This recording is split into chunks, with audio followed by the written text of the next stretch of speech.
Hi hello friends, welcome to Deepa kitchen. ಈ ದಿನದ ವಿಡಿಯೋದಾಗ ಕೇವಲ 1 ಕಪ್ ಅವಲಕ್ಕಿ, 2 ಈರುಳ್ಳಿ ಇತ್ತು ಅಂದ್ರೆ ಸಾಕು ನೋಡ್ರಿ. ಇನ್ಸ್ಟೆಂಟ್ ಆಗಿ ಮಕ್ಕಳಿಗೆ ಈವ್ನಿಂಗ್ ಸ್ನ್ಯಾಕ್ಸ್ ಮಾಡ್ಕೊಡ್ಬೋದು ನೋಡ್ರಿ. ಬರೀ ಯಾವ ರೀತಿ ಮಾಡೋದು ಅಂತೇಳಿ ನೋಡೋಣಂತ್ರಿ. ಇಲ್ಲಿ ನೋಡ್ರಿ, ಒಂದು ಬೌಲ್ದಾಗ 1 ಕಪ್ ಆಗೋಷ್ಟು ನಾನು ಅವಲಕ್ಕಿ ಹಾಕೊಂಡು ಸ್ವಚ್ಛಗೆ 1-2 ಸರ್ತಿ ತೊಳಿಬೇಕು ನೋಡ್ರಿ. ಅವಲಕ್ಕಿ ಒಳಗೆ ಸ್ವಲ್ಪ ಸದಿರ್ತೈತಲ್ರಿ, ಸ್ವಚ್ಛಗೆ ಈ ರೀತಿ ತೊಳಿಬೇಕು ನೋಡ್ರಿ. ತೊಳೆದಾದ ಬಳಿಕ ಇದನ್ನ ಒಂದ್ 2 ನಿಮಿಷ ನೆನ್ಸಿಟ್ಕೋಬೇಕ್ರಿ. ಜಾಸ್ತಿ ಹೊತ್ತು ನೆನ್ಸಕ್ ಹೋಗ್ಬೇಡ್ರಿ. 2 ನಿಮಿಷ ಆದ್ರೆ ಈ ರೀತಿ ಸಾಫ್ಟ್ ಆಗಿ ಅವಲಕ್ಕಿ ಅನ್ನೋದು ನೆನಿತೈತ್ರಿ. ನೋಡ್ತಾ ಇರ್ಬೋದ್ರಿ, ಅವಲಕ್ಕಿ ಎಲ್ಲ ನೆಂದೈತ್ರಿ. ಇವಾಗ ಅವಲಕ್ಕಿ ಒಳಗಿನ ನೀರೆಲ್ಲ ಒತ್ತೆಗೆ ಹಿಂಡಿ ನಾವೇನು ಉಳ್ಳಾಗಡ್ಡಿ ಕೊಯ್ದಿಟ್ಕೊಂಡಿವಲ್ರಿ ಉದ್ದುದ್ದಾಗಿ, ಇಲ್ಲಿ ನಾ ಮೀಡಿಯಂ ಸೈಜ್ 1-2 ಈರುಳ್ಳಿನ ಕೊಯ್ದಿಟ್ಕೊಂಡಿನ್ರಿ ಉದ್ದುದ್ದಾಗಿ. ಈ ನೆನ್ಸಿರುವ ಅಂತ ಅವಲಕ್ಕಿನ ಈ ಈರುಳ್ಳಿ ಒಳಗೆ ಹಾಕೊಳತ್ತೀನಿ ನೋಡ್ರಿ. ನೆಕ್ಸ್ಟ್ ಅದೇ ಕಪ್ಪಲ್ಲಿ ಅರ್ಧ ಕಪ್ ಆಗೋಷ್ಟು ಅಕ್ಕಿ ಹಿಟ್ಟು ಹಾಕೊಂಡಿನ್ರಿ. ಅದೇ ರೀತಿ ದೊಡ್ಡ ಸ್ಪೂನ್ಲಿ 1-2 ಸ್ಪೂನ್ ಆಗುವಷ್ಟು ಕಡಲೆ ಹಿಟ್ಟು ಹಾಕೊಂಡಿನ್ರಿ. ನೆಕ್ಸ್ಟ್ ಇದಕ್ಕೆ 1 ಸ್ಪೂನ್ ಆಗುವಷ್ಟು ಹಾಫ್ ಟೀ ಸ್ಪೂನ್ ಅಥವಾ 1 ಸ್ಪೂನ್ ಆಗುವಷ್ಟು ಅಜ್ವಾಯಿನ ಈ ರೀತಿ ಕೈಲಿ ತಿಕ್ಕಿ ಹಾಕೋಬೇಕು ನೋಡ್ರಿ. ಫ್ಲೇವರ್ ಮಸ್ತಾಗೆ ಬರ್ತೈತ್ರಿ ಮತ್ತು ಟೇಸ್ಟ್ ಕೂಡ ಸೂಪರ್ ಆಗಿರ್ತೈತ್ರಿ. ಅದೇ ರೀತಿ ಸಣ್ಣ ಕಟ್ ಮಾಡಿರುವಂತ ಹಸಿಮೆಣಸಿನ್ಕಾಯಿ ಕೂಡ ಹಾಕೊಳತ್ತೀನ್ರಿ. ನೆಕ್ಸ್ಟ್ ಒಂದು ಹಾಫ್ ಟೀ ಸ್ಪೂನ್ ಆಗುವಷ್ಟು ರೆಡ್ ಚಿಲ್ಲಿ ಪೌಡರ್ ಹಾಕೊಳತ್ತೀನ್ರಿ. ಯಾಕಂದ್ರೆ ನಾವು ಹಸಿಮೆಣಸಿನ್ಕಾಯಿ ಕೂಡ ಹಾಕೊಂಡೇವ್ರಿ. ರೆಡ್ ಚಿಲ್ಲಿ ಪೌಡ್ರ್ ಸ್ವಲ್ಪ ನೋಡ್ಕೊಂಡು ಹಾಕೋರಿ ಖಾರಕ್ಕೆ.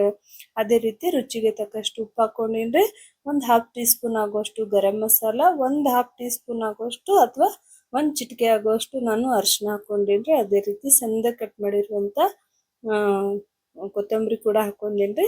ಇವಾಗ ಇದನ್ನ ನೀಟಾಗಿ ಕಲ್ಸ್ಕೊಳ್ಳುವಂತ್ರಿ. ಜಾಸ್ತಿ ನೀರ್ ಬೇಕಾಗಲ್ರಿ. ಬೇಕಂದ್ರೆ 1-2-3 ಟೇಬಲ್ ಸ್ಪೂನ್ ಆಗೋಷ್ಟು ನೀರ್ ಬೇಕಾಗ್ತಾವ ನೋಡ್ರಿ. ಇವಾಗ ನೋಡ್ರಿ, ನಾವು ನೋಡ್ಕೊಂಡು ಸ್ವಲ್ಪ ನೀರ್ ಹಾಕೊಂಡು ಇದನ್ನ ಹಿಟ್ಟನ್ನ ಕಲ್ಸ್ಕೊಳ್ಳುವಂತ್ರಿ. ಜಾಸ್ತಿ ತೆಳು ಮಾಡಬಾರ್ದ್ರಿ. ಇದನ್ನ ಎಷ್ಟು ಗಟ್ಟಿ ಇರ್ತೈತಲ್ರಿ ನಮ್ಗ ಅಷ್ಟೇ ಕ್ರಿಸ್ಪಿಯಾಗಿ ಇವು ಅವಲಕ್ಕಿ ಬೋಂಡ ಬರ್ತಾವ ನೋಡ್ರಿ. ಇವಾಗ ನೋಡ್ತಾ ಇರ್ಬೋದ್ರಿ, ಈ ರೀತಿ ಇರ್ಬೇಕು ನೋಡ್ರಿ ಹಿಟ್ಟು ಅನ್ನೋದು. ಜಾಸ್ತಿ ತೆಳುನೂ ಇಲ್ರಿ, ಜಾಸ್ತಿ ಗಟ್ಟಿನೂ ಇಲ್ರಿ. ಈ ಹದಕ್ಕ ಇರ್ಬೇಕು ನೋಡ್ರಿ. ಇವಾಗ ಇದನ್ನ ಏನ್ ಮಾಡೋದ್ರಿ, ಸಣ್ಣದಾಗಿ ಬೋಂಡ ಸೇಪ್ ತರ ಇದನ್ನ ಉಂಡೆ ಮಾಡ್ಕೊಳ್ಳುವಂತ್ರಿ.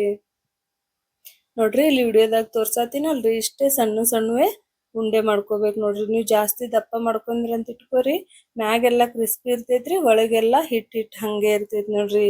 ಅದಕ್ಕಂತ ಹೇಳಿ ಈ ಸೈಜೇ ಮಾಡ್ಕೋಬೇಕು ನೋಡ್ರಿ. ಸ್ವಲ್ಪ ಸ್ಮಾಲ್ ಸೈಜ್ ಮಾಡ್ಕೊಂಡ್ರಿ ಅಲ್ರಿ, ಇದ್ರ ಒಳಗ್ನು ಕ್ರಿಸ್ಪಿ ಆಗಿರ್ತೈತ್ರಿ ಮತ್ತೆ ಮೇಲ್ಗಡೆನು ಚಂದಾಗೆ ಕ್ರಿಸ್ಪಿಯಾಗೆ ಬರ್ತೈತಿ ನೋಡ್ರಿ. ಅದೇ ರೀತಿ ನಾನು ಎಲ್ಲ ಮಾಡಿಟ್ಕೊಂಡಿನಿ ನೋಡ್ರಿ. ಇಲ್ಲಿ ಬೋಂಡಾ ಸೇಪ್ದಾಗೆ ಮಾಡ್ಕೋಬೇಕು ನೋಡ್ರಿ ಇವು. ಇವಾಗ ಇವೆಲ್ಲ ರೆಡಿ ಆಗ್ಯಾವ್ರಿ. ಆ ಕಡೆ ನಾ ಎಣ್ಣೆ ಕೂಡ ಕಾಯಿಸಿಟ್ಕೊಂಡೇನ್ರಿ. ಎಣ್ಣೆ ಒಳಗ ಫ್ರೈ ಮಾಡ್ಕೊಳ್ಳುವಂತ್ರಿ.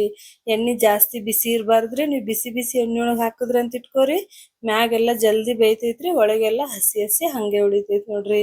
ಮೀಡಿಯಂ ಟು ಲೋ ಫ್ಲೇಮ್ದಾಗ ಇಟ್ಕೊಂಡೆ ಇವಕೂರ್ನ ಫ್ರೈ ಮಾಡ್ಕೋಬೇಕು ನೋಡ್ರಿ. ಇಷ್ಟು ಕ್ರಿಸ್ಪಿಯಾಗಿರ್ತಾವಲ್ರಿ, ಹೇಳಕ್ಕಾಗಲ್ಲ. ಅಷ್ಟು ಕ್ರಿಸ್ಪಿಯಾಗಿ ಅಷ್ಟು ಟೇಸ್ಟಿಯಾಗಿ ಈ ಅವಲಕ್ಕಿ ಬೋಂಡ ಅಷ್ಟು ಟೇಸ್ಟಿಯಾಗಿರ್ತಾವ ನೋಡ್ರಿ. ಇವಕೂರ್ನ ಲೋ ಫ್ಲೇಮ್ದಾಗೆ ಚಂದಾಗೆ ಬೇಯಿಸ್ಕೋಬೇಕು ನೋಡ್ರಿ. ಹೈ ಫ್ಲೇಮ್ ಇಟ್ರಿ ಅಂತ ಇಟ್ಕೋರಿ, ಒಟ್ಟ ಚಂದಾಗೆ ಒಳಗೆಲ್ಲ ಹಸಿ ಹಂಗೆ ಉಳಿತೈತ್ರಿ. ಅದಕ್ಕೆ ಲೋ ಫ್ಲೇಮ್ದಾಗ ಇಟ್ಟು ಇದನ್ನ ಬ್ರೌನ್ ಆಗುತ್ತನ ಫ್ರೈ ಮಾಡ್ಕೋಬೇಕು ನೋಡ್ರಿ. ಮಕ್ಕಳು ಸ್ಕೂಲ್ ನಿಂತ್ರ ಬರೋಣ ಏನ್ರೆ ಬೇಡದ್ರಂದ್ರ ಈ ರೀತಿ ಇನ್ಸ್ಟೆಂಟ್ ಆಗಿ ಕ್ರಿಸ್ಪಿ ಆಗಿರುವಂತ ಅವಲಕ್ಕಿ ಬೋಂಡ ಮಾಡ್ಕೊಡ್ಬೋದು ನೋಡ್ರಿ. ನೋಡ್ತಾ ಇರ್ಬೋದ್ರಿ, ಈ ರೀತಿ ಕಲರ್ ಬರ್ಬೇಕ್ರಿ. ಅಷ್ಟು ತನ ನೀವು ಫ್ರೈ ಮಾಡ್ಕೋಬೇಕು ನೋಡ್ರಿ. ಬಹಳ ಅಂದ್ರ ಬಹಳ ಕ್ರಿಸ್ಪಿಯಾಗಿ ಬರ್ತೈತಿ ನೋಡ್ರಿ. ನಾವು ನಾರ್ಮಲ್ ಆಗಿ ಬಜಿ ತಿಂತೇವಲ್ರಿ, ಈರುಳ್ಳಿ ಬಜಿ, ಅದಕ್ಕಿಂತಲೂ ಕ್ರಿಸ್ಪಿಯಾಗಿ ಟೇಸ್ಟಿಯಾಗಿರುವಂತ ಅವಲಕ್ಕಿ ಬೋಂಡ ಅದಾವ ನೋಡ್ರಿ. ನೀವು ಒಂದ್ಸರ್ತಿ ಮಾಡಿದ್ರ ಅಂತ ಇಟ್ಕೋರಿ, ಗ್ಯಾರಂಟಿ ಇಷ್ಟ ಆಗುತ್ತೆ ನೋಡ್ರಿ. ಅಷ್ಟು ಕ್ರಿಸ್ಪಿಯಾಗಿ ಇರ್ತಾವ್ರಿ.